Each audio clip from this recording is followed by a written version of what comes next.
Pain heals. Chicks dig scars. Glory lasts forever. The Indiana Fever are drawing again. We're able to find ratings again, thanks to the fact that Caitlin Clark is here. We have ratings for the Fever Dream on Friday for the. I just completely blanked on who they smoked. The Dallas Wings. See how memorable Paige Beckers is? Completely forgot about her already. The Dallas Wings game as well. Welcome back to the channel. Thank you so much for being here. Appreciate all your support. Hope you're having a fantastic day. Shout out to the 19. We also have a couple other things. 3-point contest announcement in terms of who is going to participate, and a couple other things that roll into this as well and go with it that I think you're going to find kind of interesting. So let's dig in. As you can see here, Fever Dream. Well, it says Dream Fever, but Fever Dream's an actual thing. That's probably why my mind did that. 1.5 million viewers on Ion, folks, on Ion, network's largest audience of the season and its second largest audience for the WNBA ever. Also, shockingly, the first Ion game this season for Fever guard Caitlin Clark peaked 1.8 million, surpassed all other sporting events from last Monday through Friday. And here's something you'll find interesting. With the ongoing nonsense with the Caitlin Clark injuries and the muggings and the assaults and everything else going on, and how the Stephanie White has been having the team play, and everything this season has been really trying to force a diminished Caitlin Clark on the world and take her out of the equation. And the players are not understanding what that means for the CBA. And here's a great example. Caitlin Clark, Indiana Fever do 1.5 million. The nightcap, the game that follows between the Connecticut Sun and the Seattle Storm, 470,000. It lost two-thirds of its audience. It lost over 1 million viewers when the Indiana Fever game ended. 1.5 million for the Fever Dream, less than 500,000 stuck around for the Sun Storm game. That is not good for the WNBA. That is not good at all. That is not something the players can take in the negotiations. We keep hearing how the WNBA gave them such an insulting first offer and how terrible it was. Well, hey, ladies, you're not doing anything to show that you earn anything else. And here's a great example for you. By the way, Sunday, here we go. This past Sunday, ABC aired another of its most watched WNBA games ever, with the Indiana Fever's win over the Dallas Wings. 2.1 million viewers, peaked at 2.5, 69% versus last year's WNBA and ABC regular season average.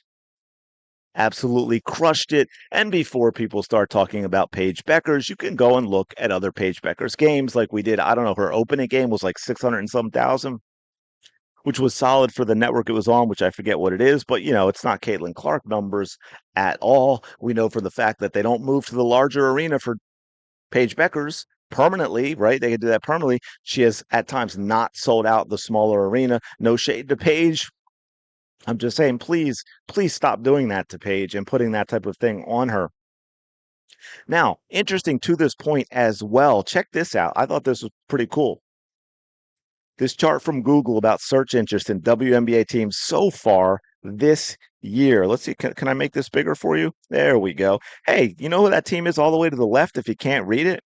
That would be the Indiana Fever. And then what?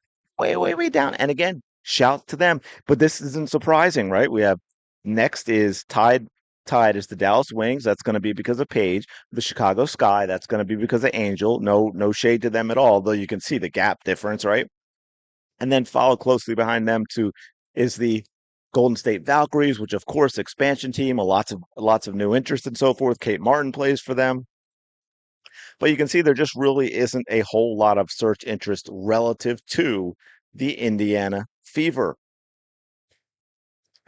WNBPA, you better get it into gear and have some actual important things and data that you can point to tell the WNBA that you deserve anything I mean, you might actually get a reduction in your salaries based on what I'm saying, but it is clear that the WNBA goes as Caitlin Clark goes, and you better understand that and start figuring something out and maybe embrace Caitlin Clark, because embracing Caitlin Clark, yes, she's still going to dominate all the numbers, but by embracing her, you're going to get growth outside of that.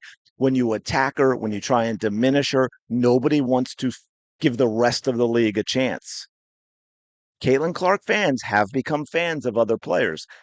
They are not going to become fans of players that are assaulting Caitlin Clark on the court. They're not going to become fans of the whole WNBA that always is trying to diminish her and allow the referees allow these physical assaults to take place. That is just not going to happen. And to that point, here's an example of them not embracing it. We could go for hours, and I've done other videos. So, again, with the gazillion million viewer games last year, the sellout games, the attendance, the merch with the Wilson basketball and everything, the whole deal, on and on and on, that Caitlin Clark is the WNBA. And yet, look what you have here. This is by players, folks. 39 players. So, okay, that's what, 40 out of about 155, 160, about roughly 20%, 25% of the league. Who will be the face of the WNBA in 5 years? Less than 54% said Caitlin Clark. 18% actually said Juju Watkins. And then another 14% for Paige. And after that, it goes down to Angel and, single digits at 6.4%.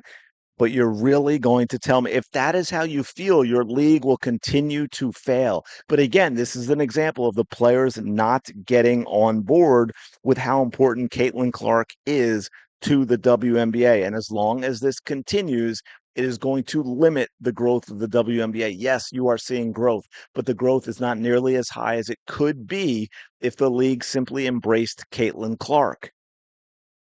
It's just absolutely wild that they continue to do this over and over and over again. Now, 3-point shooting contest, folks. We got to talk about that a little bit because yes, you probably have already heard she is going to play. I mean, to shoot, to participate, I guess is a better word. Here you go. Look at this lineup.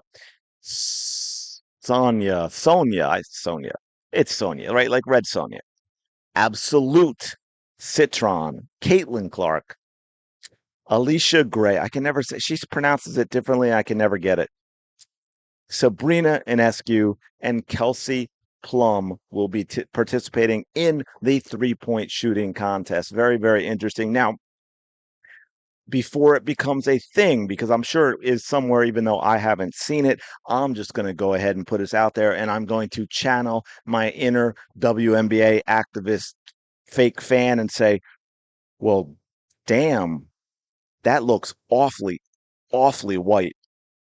That is an awfully, awfully white 3-point shooting contest. I am shocked. I am appalled.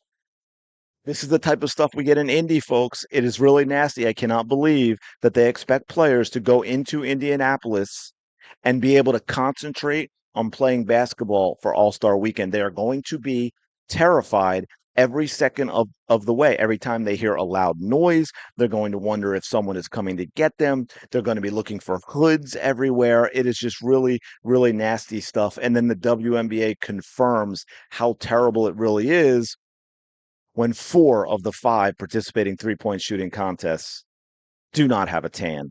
This is really terrible for the WNBA. It kind of hurts my heart a little bit that they allow this sort of thing, but there it is. Anyway, let me know your thoughts on all that in the comments below. Really appreciate you checking out this video. Also, really let me know your thoughts on the CBA. It really interests me. Some of you have come, you've really thought about this as well a lot with the stuffs. Let me know about the ratings and what you think about the negotiations and how important that is with Clark and all that stuff. But I'm going to leave it there. She will be in the 3-point shooting contest. So that's great for the fans. That's it. That's all I got for you. Smash the like button. I said smash again. Damn, smash the like button. Subscribe to the channel. Go have the day you deserve. I will talk to you later.